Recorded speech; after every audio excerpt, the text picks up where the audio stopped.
In our last video, we explored Ramesh Balsekar's powerful message. You are not the doer, but if you're not the one controlling life, then who is? And what happens when you stop resisting and simply let life flow? Ramesh Balsekar offered a teaching that many find both liberating and unsettling.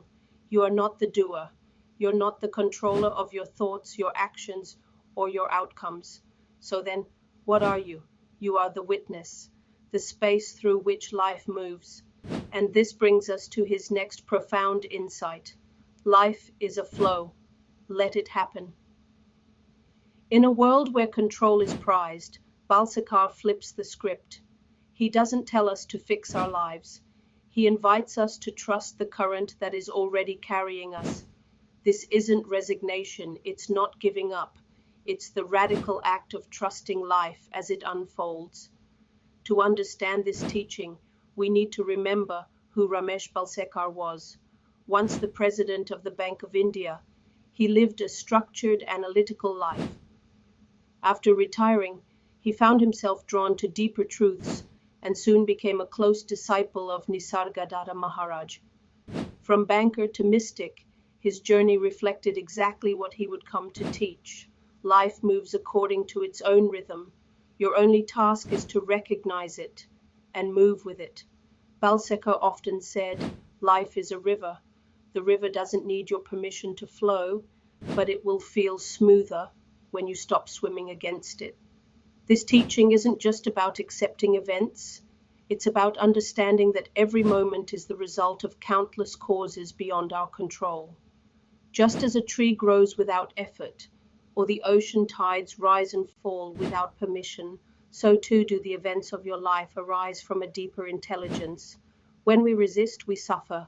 When we try to control everything, people, outcomes, even our spiritual progress, we create tension. But when we allow life to move through us, when we stop trying to force things to happen, we enter a state of grace. Letting it happen doesn't mean becoming passive. It means acting without inner resistance. It means showing up, but without the illusion that you are the master planner. You don't push the river, you flow with it. But let's be honest, it's hard to surrender. The mind wants to control, to fix, to ensure safety. We're conditioned to believe that letting go means losing power. Many fear that if they just let life happen, they'll become lazy, passive, or irrelevant. But Balsekar taught the opposite. True action arises naturally when you're not in resistance. In fact, when you stop fighting the current, you discover an energy far more intelligent than the thinking mind. You're no longer reacting, you're responding in tune with life. When people begin to live this way, when they stop trying to micromanage their life, their inner world transforms.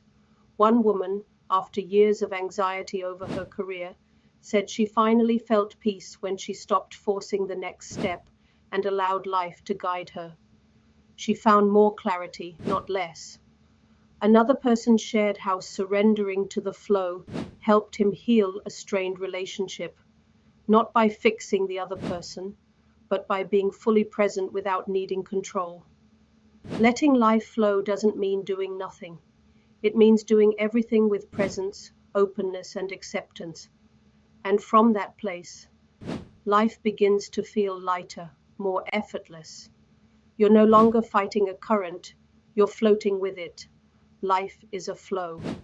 Let it happen. These words from Ramesh Balsekar are not a passive suggestion. They're a radical invitation to shift how we live moment by moment, to stop struggling, to stop trying to be the master of the universe, to finally relax into what is.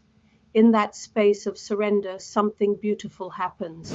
Life takes care of itself, and peace arises on its own. If this teaching touched something in you, share your experience in the comments. What would it look like for you to let life happen today? Subscribe for more spiritual reflections, and check out our first video in this series, You Are Not the Doer, if you haven't already.